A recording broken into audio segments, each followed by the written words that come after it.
Today on The Heartbeat, we continue our journey with Dr. Darren Woodside. Since arriving to THI in 2008, Dr. Woodside has been a member of the molecular cardiology team. He is exploring the potential of immunotherapies for treating a variety of inflammatory conditions that impact the heart and other organs in the body. Dr. Woodside's team illuminated the essential role of cell adhesion in the immune system. They discovered promising new compounds that activate important interactions in the body that are required for a strong immune response to treatments. I don't know how anybody can't be interested in the immune system, especially now, right? It's a kind of forefront on everybody's minds. To me, the interest kind of stemmed from the fact that, you have in your body right now millions and millions of cells that are crawling around all your tissues. They're in your bloodstream. They're getting out of your bloodstream. They're looking around for foreign invaders in your body, and they're trying to knock them out. Harnessing that for the good is tricky, but it is very, very interesting. And for instance, if we're talking things like vaccines, that's on everybody's mind right now. The process of developing a good vaccine requires a robust immune response. And some of the work that we've done in the lab is actually turns out to really ramp up the immune response, and hopefully now what we're seeing in phase 1 clinical trials in humans. What we're doing is developing basically a universal type of system that can allow addition of our drugs to any type of vaccine that's under development right now and enhance that immune response to the vaccines. So when you think of something like the flu, right, in elderly it isn't as effective as in younger people. Yet we know that there are very bad consequences in cardiovascular disease if you catch the flu. And so if we could enhance the response to flu vaccines in the elderly, we can make a significant impact in patient lives.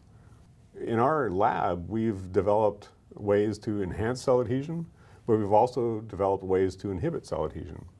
And you can think of an inflammatory response, right? The easiest, which may not be the most aesthetically pleasing, is like a blemish or a pimple. There's swelling, there's redness, there's heat, and that's because all these cells are accumulating there, and they're eating up the bacteria that are in that blemish, and they're causing an immune response. What you can think of in cardiovascular disease, if you're going to inhibit inflammation, you can prevent those cells from getting to those sites. And the analogy you can think of in cardiovascular disease is atherosclerosis, where you have plaque buildup in your vasculature, in your arteries. That plaque is really an inflammatory response inside your artery, right? If it gets too bad, it could burst. And if it bursts, you get a stroke or a heart attack. So if you could limit the amount of cells that are getting into that plaque, you might be able to treat the underlying inflammatory risk that's common in cardiovascular disease.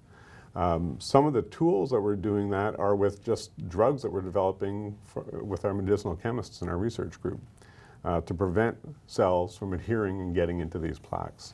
Other ways that we're approaching diagnostic or even drug development strategies is marking these specific inflammatory cells with reagents that you can use, for instance, in magnetic resonance imaging, MRI, so that you can see these inflammatory plaques. And maybe in the future, if we can identify patients that have plaques that might be vulnerable to rupture, we could then specifically treat them in a different way so that we could actually prevent that from happening and prevent a heart attack and prevent stroke. What do you like to do for fun?